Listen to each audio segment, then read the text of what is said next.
Merci beaucoup.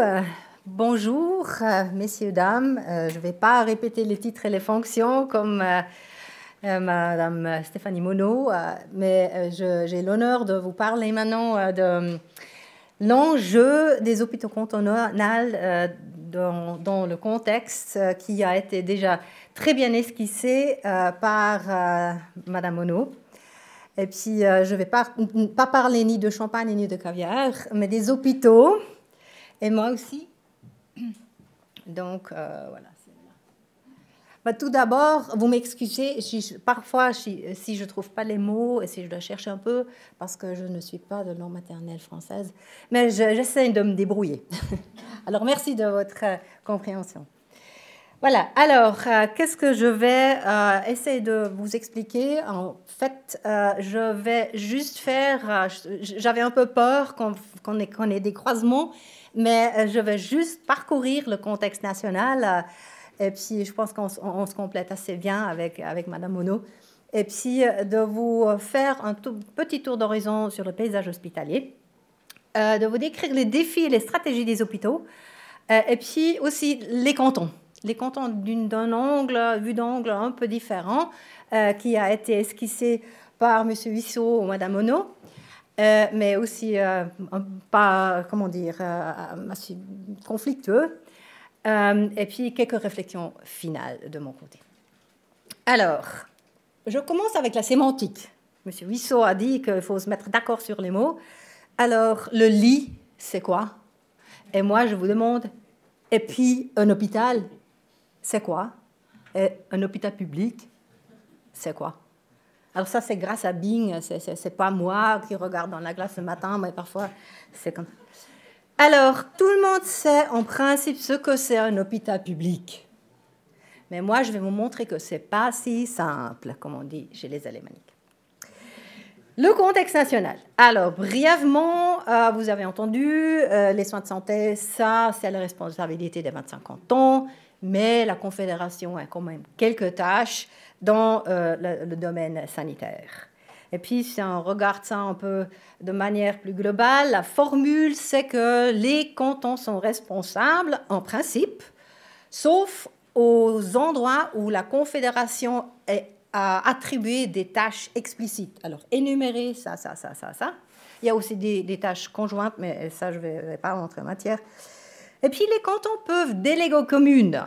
On n'a pas encore parlé de ça, mais il y a aussi des communes qui existent, de petites communes comme Villars-sur-Orlan ou Aubervilliers, mais aussi Bâle-Ville ou Genève. Et vous voyez déjà là, si les cantons ont une grande variété, les communes, c'est encore pire. Mais les cantons et les communes, ils peuvent s'arranger. Parfois, la commune s'arrange avec les cantons. Et les cantons sont en principe responsables pour tout le reste. Maintenant, si on regarde ça un peu de manière plus schématique, je ne veux pas vous entrer en matière de ce tableau, mais juste pour vous montrer, il y a un endroit, ça a été mentionné, et moi je veux être un peu plus explicite là-dessus, où la Confédération transgresse les compétences ou la responsabilité des cantons. Et ça, c'est toute la législation sur l'assurance maladie, la LAMAL. Pourquoi? Alors, la LAMAL, elle pose pas mal d'exigences pour les cantons. Alors, on a dit, la LAMAL, c'est l'œuvre de loi qui règle l'assurance maladie, l'assurance sociale de maladie. Mais pour que les coûts d'un établissement ou une institution soient pris en charge par les assurances maladie, ces individus ou ces organisations doivent suivre quelques règles, et pour suivre quelques règles, il y a quand même les cantons qui doivent les exécuter. Alors, il y a toute une liste dans la LAMAL. Je vous ai juste énuméré quelques exemples où la LAMAL dit ou exige que les cantons fassent quelque chose. Et en principe, il y a notamment dans le domaine hospitalier, deux parties ou deux sujets qui sont quand même assez importants. Un sujet, c'est tout ce qui est planification hospitalière, et l'autre sujet, c'est tout ce qui est financement des hôpitaux. Et puis, entre deux, il y a le libre choix aussi des patients. Alors, les patients ont le choix d'aller dans n'importe quel hôpital en Suisse avec quelques exigences. Mais ça a bouleversé le système assez fondamentalement. Cette loi, il y avait une révision de loi, elle est entrée en vigueur il y a un peu plus que 10 ans. Et puis, je vais vous juste montrer ou faire des exemples pourquoi ça c'est important. Alors, le contexte national, donc, la première transgression, c'est la planification des besoins des hospitaliers. Alors, les critères que les cantons doivent respecter s'ils font la planification des soins, parce qu'un hôpital ne peut pas être rémunéré sauf s'il est sur une liste avec les prestations, énumérées avec les prestations, et cette liste a été établie à base de la planification des besoins hospitaliers des cantons. Alors, c'est les cantons qui doivent faire quelque chose, mais ils ne peuvent pas faire n'importe quoi. Ils ont des critères qui sont aussi énumérés dans la loi et qu'il faut respecter. Alors, il faut planifier les prestations au lieu des lits. On a déjà entendu qu'un lit, c'est déjà assez compliqué parce qu'on ne sait pas ce que c'est un lit. Mais planifier des prestations hospitalières, alors c'est quoi une prestation hospitalière? Là, il faut bien expliquer ce que c'est. Et il faut planifier les besoins et pas l'offre. Bon, vous dites, bah, c'est normal, on planifie les besoins, mais les planifications hospitalières, traditionnellement, c'est une planification de structure. Ça veut dire l'offre donnée à la population et pas les besoins de ma population. Et puis, les cantons doivent coordonner leur planification entre eux. Alors, moi, je t'envoie mes patients ou mes citoyens. Toi, tu prends tout ça. Et la dernière chose, c'est tout ce qui est médecine hautement spécialisée. Ça n'appartient plus au canton. Il y a une organisation intercantonale qui devrait planifier, d'abord définir qu'est-ce que c'est la médecine hautement spécialisée. Tout le monde le sait, mais personne. Alors, si on veut se mettre d'accord, ça devient vite compliqué, à part des transplantations de cœur ou de foie. Et puis, ils doivent se mettre d'accord ce que c'est et puis le répartir sur les hôpitaux en Suisse. Ce qui se passe actuellement, pratiquement toutes les prestations qui sont un peu plus complexes, hospitaliers, sont déclarées hautement spécialisées et puis qui sont reparties en Suisse selon des critères plutôt politiques. Voilà. Je ne vais pas entrer en matière, ça sera un autre exposé exhaustif. Juste pour que vous expliquez, alors, comme traditionnellement, la planification hospitalière, c'est que vous prenez la petite case là-haut à votre droite et dites, ça c'est mon hôpital public, mon hôpital de Scheffer par exemple, et il y a des fribourgeois qui se font traiter là-dedans, peut-être aussi des personnes des autres cantons. Bon, à Fribourg, ce n'est pas tellement le cas, mais dans les autres cantons, ça existe quand même.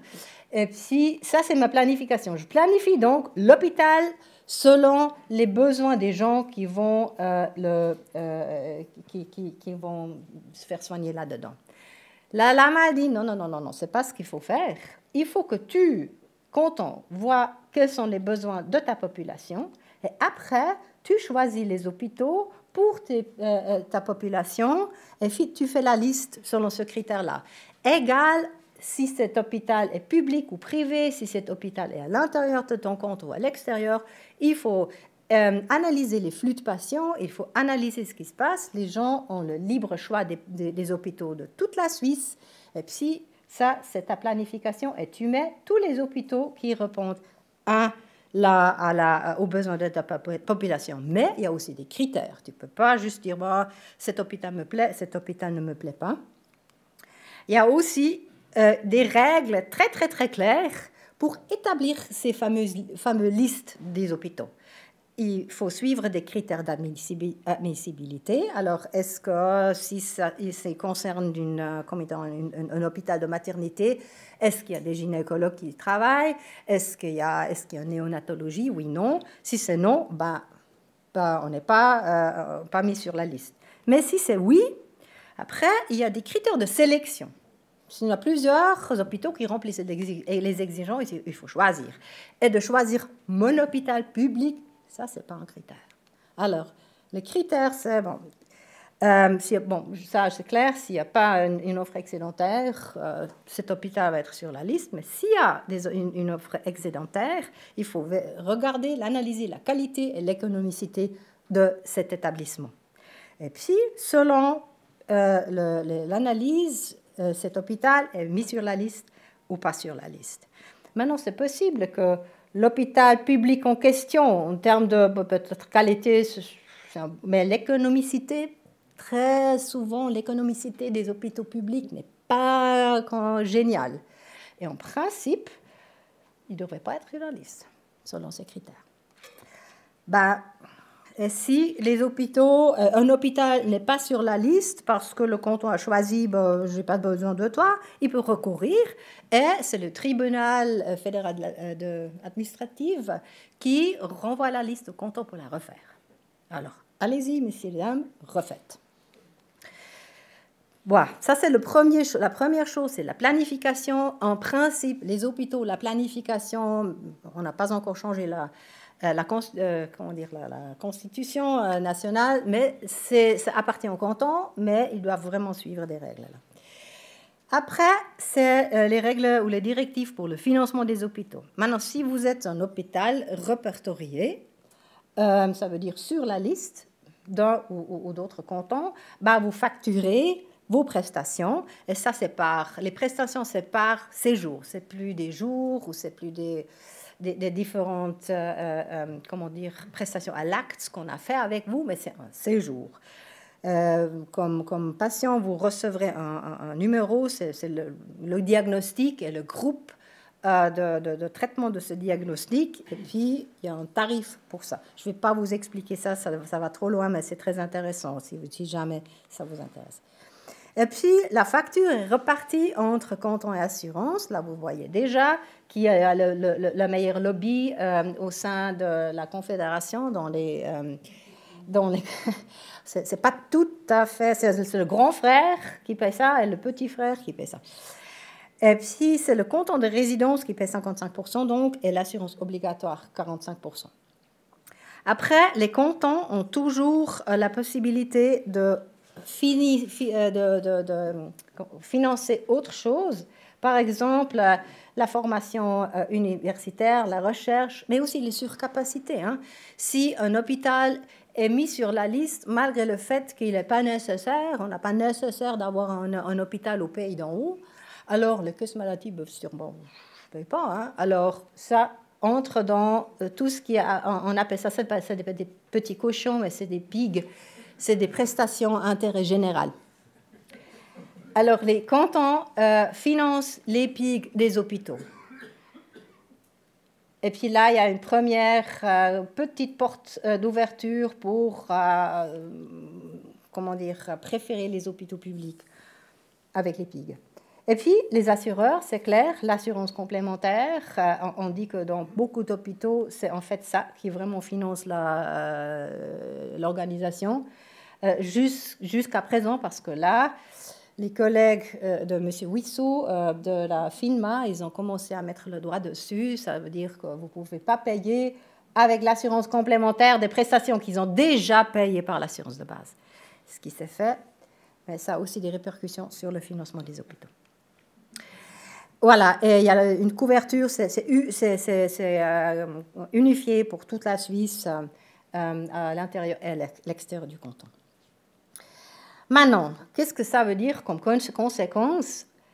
Et les hôpitaux publics et les hôpitaux pas publics ou privés, en termes d'être approuvés pour travailler à la charge de l'assurance maladie et d'être rémunérés, c'est complètement égal. Quand on n'a plus la possibilité de dire c'est un hôpital privé, ça n'intéresse pas, c'est aux assureurs ou aux gens de payer eux-mêmes. Et là, c'est mon hôpital public et c'est là où je vais attribuer mes moyens financiers. Alors, en principe, ça, c'est une bonne chose. Voilà, qu'est-ce que ça fait avec le paysage hospitalier? Le paysage hospitalier, là, vous voyez, ça, c'est la répartition des hôpitaux en Suisse. C'est les chiffres de 2018, mais en principe, l'image, il reste le même. Mais il y a quand même eu, pendant ces derniers 10 ans, pas mal de changements dans ce paysage hospitalier. Il y a des transformations d'hôpitaux. Vous avez certainement lu ça, des fermetures de sites, notamment des petits hôpitaux régionaux, avec des émotions de la population assez chauffées, je dis ça comme ça, avec des émotions populaires ou avec des demandes de garder ouverts ces hôpitaux. Et il y a pas mal de mouvements organisationnels entre les hôpitaux. Il y a des fusions et des acquisitions, regroupement des sites, mais aussi regroupement de sociétés des hôpitaux. Alors, le regroupement des sites, c'est de créer des centres hospitaliers avec plusieurs sites, comme dans le canton de Berne, ou fusionner en société, c'est tout ce qu'on fait Irslanden ou le groupement Genolier, SMN, en achetant des cliniques, notamment des cliniques privées. Et puis, il y a aussi un changement des formes juridiques. Notamment, il y avait des hôpitaux cantonaux qui faisaient partie de l'administration, qui ont été transformés en hôpital de droit public ou même en SA, alors une société anonyme, ou les hôpitaux de droit public, comme les hôpitaux régionaux, les Bezirksspitäler, en société anonyme, ça veut dire un hôpital de droit privé. Et puis, ça fait qu'il y a pas mal de cantons où il n'y a plus un hôpital public dans le sens d'être nommé hôpital public. Au canton de Berne, il n'y a que des sociétés anonymes ou quelques fondations aussi dans le domaine de la réadaptation. Et même le plus grand hôpital de Suisse, l'hôpital de Lille, c'est une SA qui appartient à une fondation privée. Voilà. Alors, la question, c'est quoi un hôpital public? D'un point de vue forme juridique, ça devient compliqué parce que vous voyez 2/3 de tous les hôpitaux en Suisse sont des hôpitaux avec une forme juridique privée, du droit privé. Maintenant, on peut dire, peut-être les régions, c'est un peu différent. Si ça, c'est la répartition pour toute la Suisse. Vous voyez le nombre d'hôpitaux, ça, c'est les chiffres de l'année 2021. Donc, la partie alémanique, c'est à peu près la même chose. Au Tessin, il y a même des hôpitaux qui appartiennent à une personne. Mais en Suisse francophone, la partie des hôpitaux publics, alors entreprises publiques, c'est quand même le plus élevé qu'en Suisse. Mais en principe, le public, il est en train d'être diminué le plus que possible. On peut aussi voir, est-ce que ça concerne que des hôpitaux spécifiques avec des types d'activités particuliers. Alors là aussi, vous voyez, les hôpitaux universitaires, il y a quand même, la plupart des hôpitaux universitaires, mais il y a quand même 5, alors c'est pas beaucoup, les chiffres, sont des hôpitaux publics, des entreprises comme le CHUV, il appartient, c'est une partie de l'administration cantonale, donc je pense qu'à Bâle-Ville aussi. Même chose pour les cliniques psychiatriques universitaires, mais tout le reste, il y a quand même le privé qui est majoritaire. Alors, voilà le paysage, voilà le nouveau système hospitalier de financement et de planification. Qu'est-ce que ça veut dire pour les hôpitaux?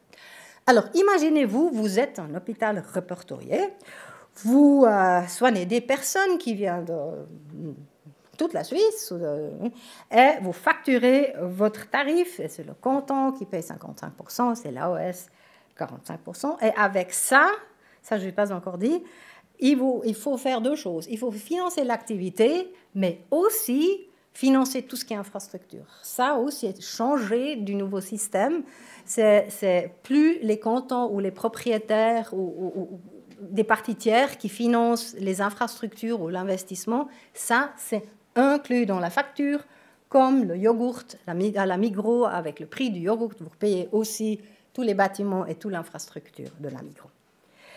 Et puis, depuis l'introduction de ce système, parce que maintenant tout le monde est financé de la même manière, on peut comparer les tarifs, on peut comparer les prestations, parce que tout le monde est sur les listes, on peut voir les tarifs, ils sont sur le site de la CDS, et les caisses maladie et Monsieur Prix, ils font ça aussi, et ça a eu comme conséquence qu'il y avait une pression sur les prix.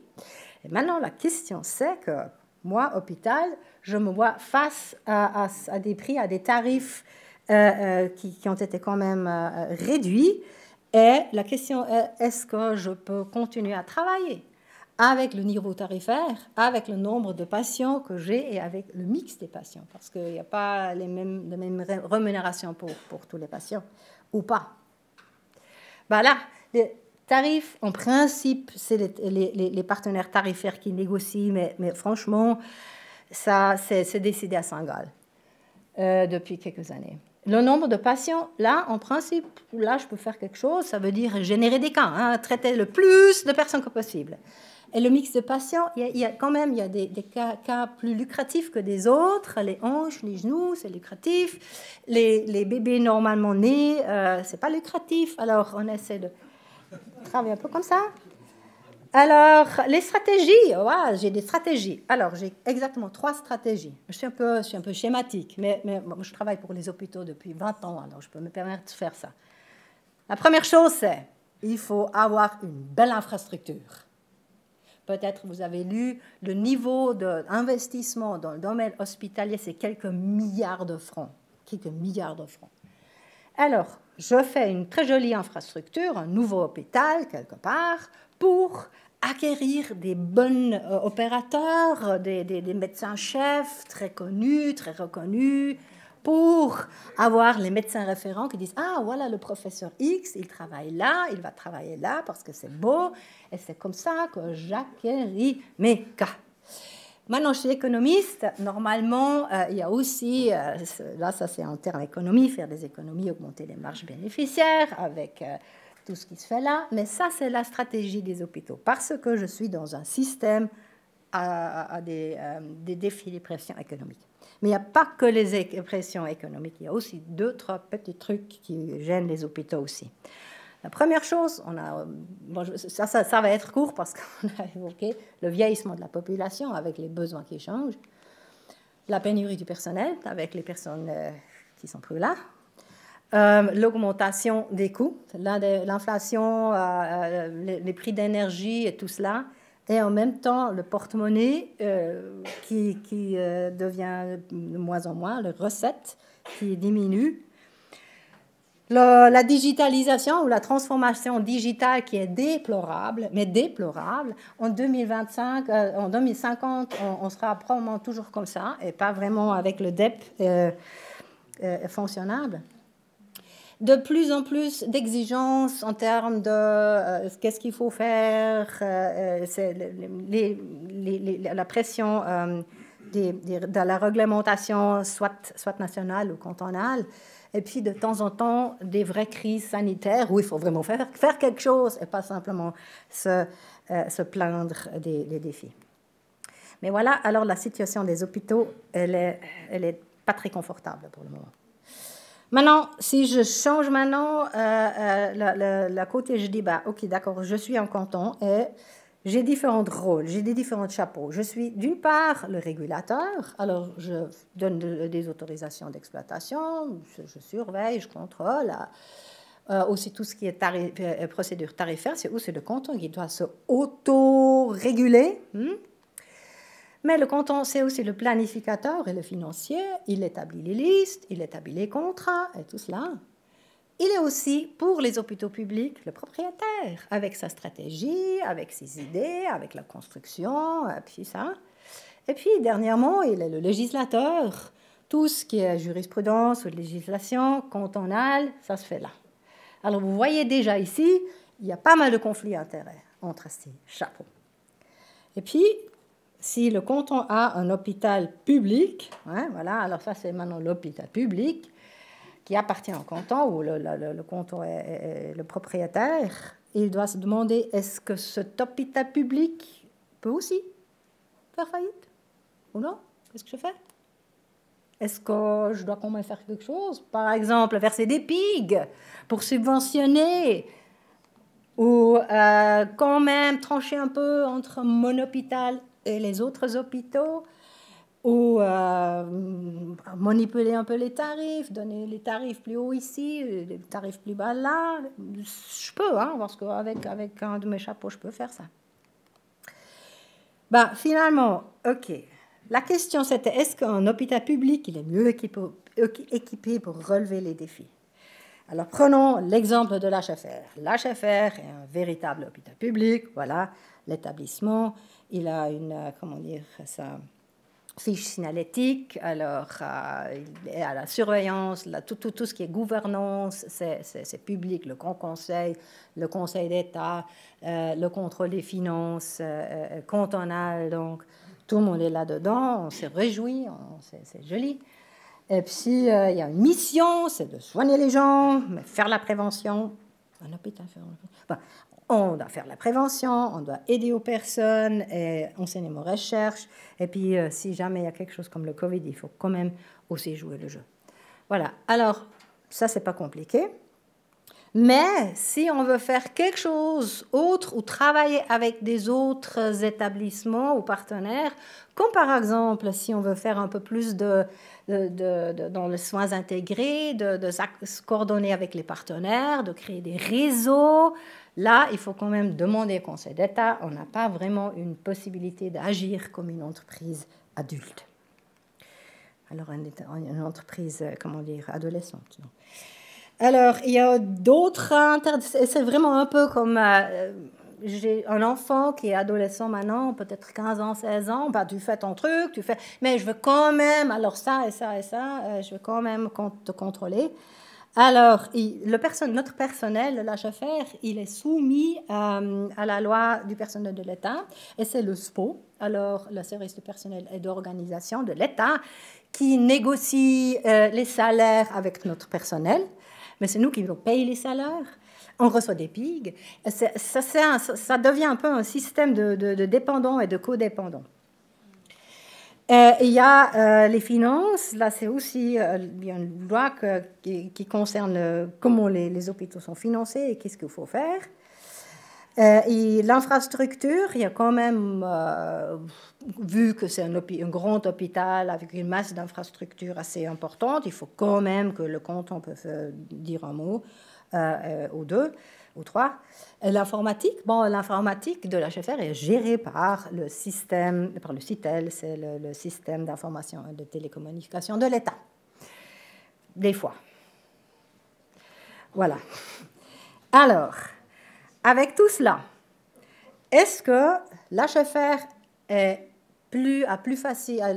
c'est plus facile pour l'HFR de gérer là ces différents défis? Alors, les défis, le personnel, on a un nombre élevé de postes vacants toujours et un taux d'absentéisme malgré nos salaires bien confortables. Le taux d'absentéisme, il est plus élevé, il est dans un niveau très élevé au niveau suisse. Les finances, vous lisez certainement les journaux, vous avez vu, on a budgété des pertes de 28 millions de francs pour cette année, on est sur la bonne route. Et puis, nos pertes cumulées, les dettes envers l'État, c'est 200 millions de francs. Et à la fin de cette année, ce montant va être rajouté à ça et on recommence l'année prochaine. Alors, pour les finances, j'entre pas en matière, le système d'informatique et de télécommunication, il a finalement décidé de nous éjecter de fin de l'année prochaine. Débrouillez-vous tout seul maintenant, messieurs, dames, mais ça va aussi coûter... ça va c'est trop vite. Ça va coûter aussi tout ce qui est informatique, il faut le faire nous-mêmes. Et après, infrastructure, depuis quelques années, on souhaite de construire un nouvel hôpital, mais là, le canton dit, non, parce que c'est un projet tellement grand et important, il faut que nous, on dise comment c'est le processus, quelles sont les interventions et quelles sont leurs attributions. Alors, vouloir construire nous-mêmes, tout comment dire, vite, ça ne va pas. Alors, les 25 ans pour RENAS, ça serait encore sportif. Et la population, donc, quand on a fermé les urgences, on a fermé les hôpitaux Tavel et RIA, on a dit que notre stratégie, on veut tout centrer, tout ce qui est hospitalisation, tout ce qui est stationnaire, le centrer à Fribourg, à Villars-sur-Glane, et puis de faire des centres de réadaptation et des centres de santé dans les régions. Il y a eu cette initiative qui demande qu'on rouvre tout et qu'on refait des hôpitaux aigus dans les régions. Voilà. Alors, ce n'est pas très facile non plus, parce que, voilà. Alors, la question, est-ce qu'un hôpital public est mieux équipé pour relever les défis qui se posent? Honnêtement, je ne peux pas vous le dire. Je crois qu'on est tous dans le même bain. Merci.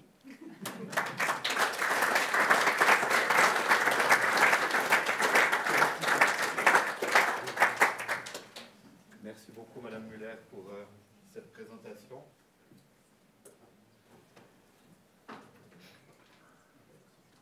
Y a-t-il des questions de la salle pour Madame Muller?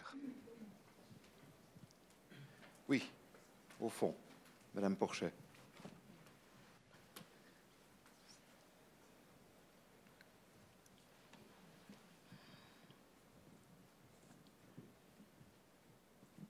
Merci pour votre présentation. Ce qui me surprend, moi, dans ces présentations sur les défis relevés par les hôpitaux, c'est qu'on présente comme normal leur obligation d'être rentable économiquement.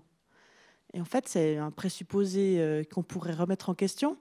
On ne demande pas à la police d'être rentable économiquement, alors qu'elle génère aussi de l'argent avec les amendes, par exemple.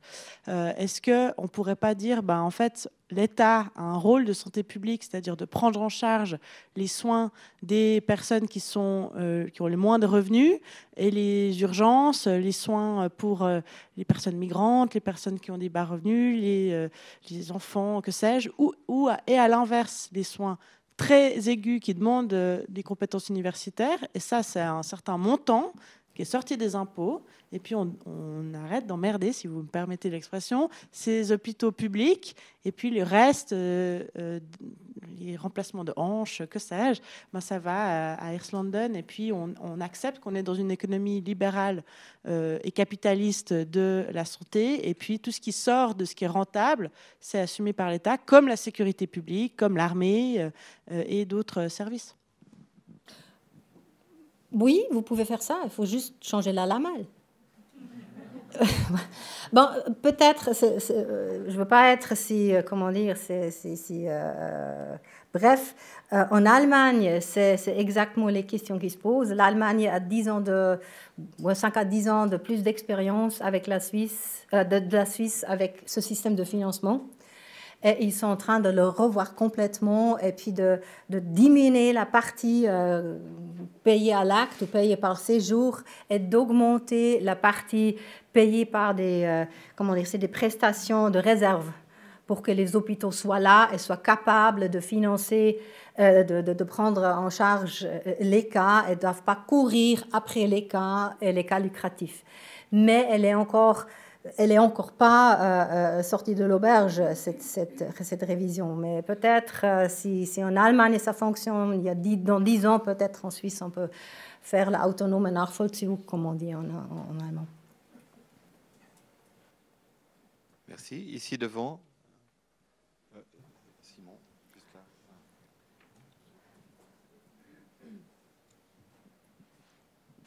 Oui, bonjour, merci beaucoup pour votre présentation.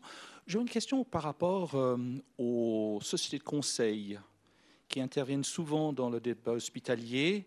Il y a eu une analyse, je crois, faite par KMPG sur l'hôpital Riviera-Chablais. Idem, je crois, la même maison à l'hôpital fribourgeois. J'ai lu les deux rapports et j'étais très étonné de voir en fait les parallèles. C'est presque un copier-coller, avec des solutions qui sont très proches, diminuer le nombre des membres du conseil d'administration et réduire la durée de séjour, motiver le personnel. Et puis il y a une mesure dans le cas de l'hôpital fribourgeois qui m'avait un peu étonné, mais pas trop, c'est de préciser encore avec plus de finesse, de manière extrêmement exhaustive, chaque petit geste qui est exécutée au sein de l'hôpital de manière à pouvoir définir les responsabilités, surtout mesurer l'efficacité économique probablement. Alors ma question, elle est, sans rentrer dans l'hôpital fribourgeois, c'est comment voyez-vous le rôle de ces sociétés de conseil dans le domaine de la gestion des hôpitaux ou de la politique de la santé, parce qu'il me semble quand même qu'ils ont une influence assez considérable, due peut-être au fait que les hôpitaux sont d'énormes structures, où c'est excessivement compliqué. On en a eu la preuve tout à l'heure par les autres présentations. Quel est votre avis au sujet du rôle de ces sociétés de conseil? Alors, le rôle de ces sociétés de conseil, c'est d'aider aux gens qui devraient être responsables ou qui sont responsables à faire passer leur message. Alors, vous dites à la société les résultats que vous aimeriez avoir, et puis c'est écrit comme ça. C'est clair que l'hôpital... Ouais, j'ai travaillé dans... C'est clair que l'hôpital fribourgeois, on n'est pas les meilleurs de classe en ce qui est processus, flux. C'est vrai, on a encore un travail à faire. Je ne veux pas dire qu'on est tout bon, qu'on a tout fait. Et puis, c'est vrai que je ne vous ai pas parlé, ça c'est peut-être pour un autre exposé, les silos. Les silos dans un hôpital, le service de X qui ne parle pas avec le service de Y, et puis quand on a les personnes, notamment, pas les hanches et les genoux, ça c'est de soigner les gens ou d'opérer les gens en bonne santé, ça c'est toujours très bien. Mais normalement, ce n'est pas notre mission. La plupart de nos patients ont plus de 75 ans. Et alors, ils ont une multitude de problèmes. Mais il y a une segmentation dans l'hôpital qui fait qu'on ne parle pas ensemble. Et puis, c'est le concours des combattants pour les patients dans les X et Y et tout. Et si on n'a pas un proche qui accompagne, on est vite perdu. Et c'est là où on peut faire et on doit faire mieux. Et c'est là où aussi on peut économiser. Mais ce n'est pas par rapport à des benchmarks ou des économies, quoi que ce soit, mais à travailler mieux. C'est en principe là où c'est ma rôle comme présidente du conseil d'administration de voir avec mes collègues et avec la direction et avec les médecins de travailler mieux et avec les professeurs, les médecins, de se causer entre eux et causer avec les autres professionnels de santé. L'interprofessionnalisme, ça c'est un grand défi. On n'a pas parlé de ça, on pourrait parler pendant des heures. L'interprofessionnalisme, c'est quelque chose qui est vraiment, qui doit être vraiment amélioré. Mais pas parler des entreprises comme KPMG, parce que de ça, ils ne connaissent rien, franchement. Merci. Y a-t-il encore d'autres questions pour Madame Muller? Oui, Monsieur Huisseau. Oui, merci beaucoup. Planification hospitalière, je ne suis pas sûr, je ne connais pas vraiment le système. Est-ce que la Confédération regarde également la question de manière supracantonale? Donc, si dans la Broye, en canton de Vaud et Fribourg, on a 2 établissements qui sont redondants, est-ce que là, on va dire, il y en a un des deux ou bien est-ce que c'est que dans une perspective cantonale? Alors, c'est le canton de domicile, Standortkanton, qui doit planifier pour sa population. Maintenant, si le canton demande ou exige que sa population a la possibilité de choisir entre l'hôpital qui voit depuis la fenêtre de la cuisine et l'autre qui voit depuis la fenêtre des toilettes, le canton peut faire ça. Le problème va venir quand les tarifs sont trop hauts, les caisses maladies vont faire bercer, et puis vous avez 2 structures cantonales qui doivent être menées à vie avec des subventions du contribuable. La question se pose si vous ne prenez pas un hôpital sur la liste. Si par exemple la clinique Genolier, c'est un cas, c'était à Neuchâtel, il y avait la clinique Providence qui n'était pas mise sur la liste des hôpitaux pour certains cas, et puis elle a fait recours. Et puis le canton, dans sa réponse, c'était mais les besoins de ma population, c'est bon, je n'ai pas besoin de cet hôpital. Et puis, ils ont gagné quand même parce que le canton, parce que ça, ce n'est pas un critère. Ils n'ont pas regardé l'économicité. Et puis, c'est vrai qu'en principe, ils auraient dû donner la mission à cette clinique privée. et pas à leur propre canton, à la RHNE, parce que la clinique privée pour cette prestation était meilleur marché. Alors ça, c'est la logique de la LAMAL. Merci beaucoup. D'autres questions encore? Si ce n'est pas le cas, merci infiniment, Madame Muller, pour votre présentation.